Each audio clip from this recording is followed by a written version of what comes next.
Nazi Germany might now control most of Western Europe, but Britain's Prime Minister Winston Churchill had no intention of letting it have an easy time. We shall not flinch from the supreme trial. All will come right out of the depths. Even before France had surrendered, he was looking for ways of striking back and of keeping resistance alive in the countries which had been overrun.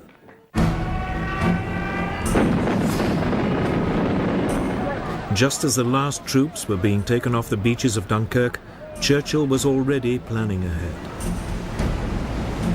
He wrote to his chiefs of staff demanding the formation of raiding forces which could attack the coasts of occupied Europe. Within a few days, a call for volunteers had been circulated to create a force of 5,000 men. They were to be called commandos, after the highly mobile Boer units which had fought the British for 3 years in South Africa at the turn of the century. 10 commando units, each of 500 men, were set up. They began practicing attacks from the sea.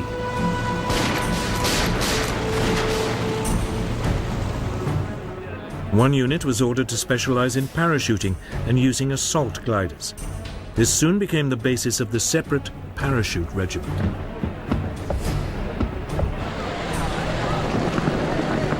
Admiral Sir Roger Keyes was appointed Director of Combined Operations.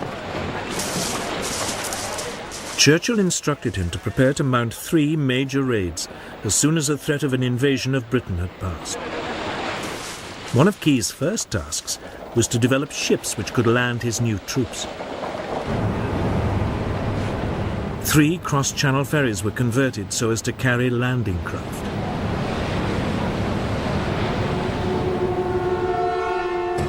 On March 4th, 1941, 2 commando units and a demolition squad were landed on the Lofoten Islands off northern Norway. Their main objective was to destroy factories which converted fish oil into glycerine for explosives.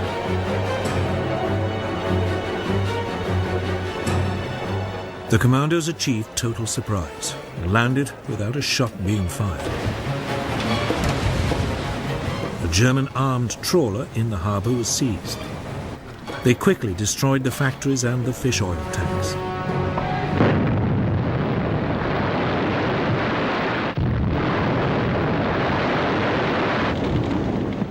One officer could not resist using the local post office to send a telegram to A. Hitler, Berlin.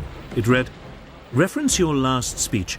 I thought you said that wherever British troops land on the continent of Europe, German soldiers will face them. Well, where are they?" The commandos then rounded up 60 Norwegian collaborators and 225 German prisoners before returning without any losses. With them, they also took 115 Norwegian volunteers. These would then join the Free Norwegian forces in Britain.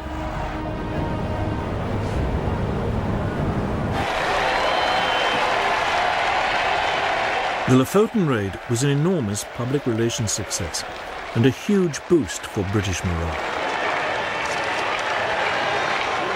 But its most important result was one which could not be publicized: the capture of a set of rotors for an Enigma machine. Although the machine had been thrown overboard from the armed trawler, its crew forgot the spares. They were to give invaluable help to the cryptographers of Bletchley Park in breaking the German naval codes.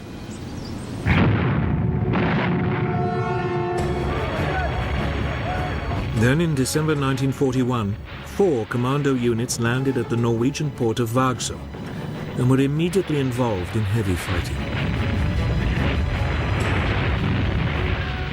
The approach to Vagsø was covered by the small island of Malø, on which the Germans had placed artillery.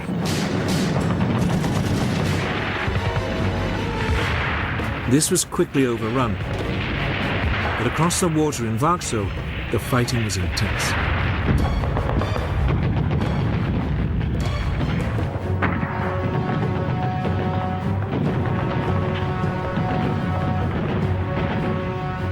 It took several hours for the main German garrison to be subdued.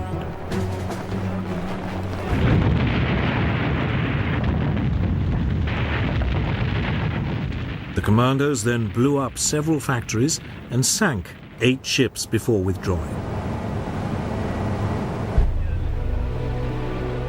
These raids convinced Hitler that sooner or later the British would attempt to retake Norway.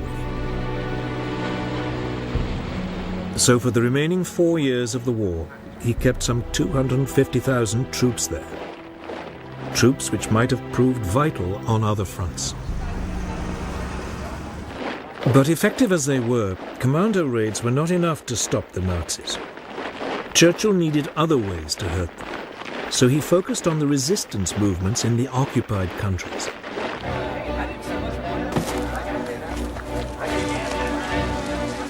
In July 1940, a Special Operations Executive, SOE, was formed, as Churchill put it, to set Europe ablaze.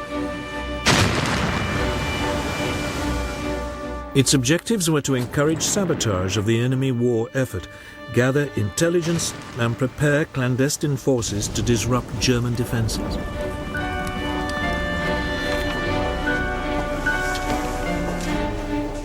The bulk of SOE's activities centered on France.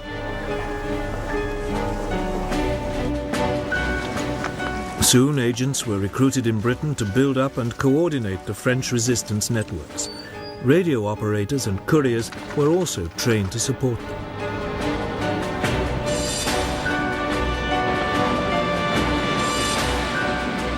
One problem was how to get these teams into the country.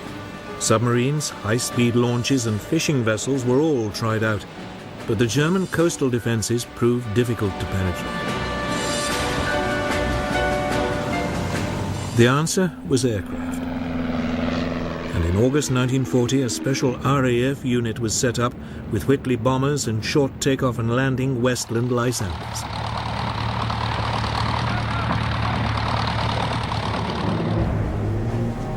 Agents and equipment were either parachuted in from the bombers or flown in and brought out by the Lysanders.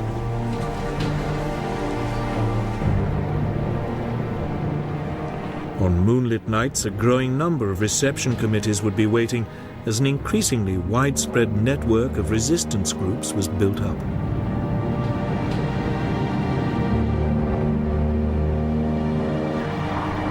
But all the while, they were hunted by an increasingly sophisticated German counter-espionage system. This used direction-finding equipment to locate hidden radios and double agents to infiltrate networks. The work of SOE agents was desperately perilous, and their life expectancy short. The slightest lapse in concentration might betray them to the Gestapo. Many suffered torture and death. But Churchill was sure it was worth it. Keeping resistance alive in the occupied countries gave hope to millions that liberation would eventually come.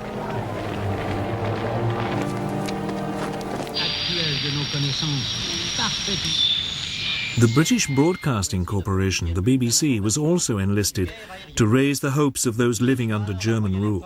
It broadcast the news in all the languages of the occupied countries.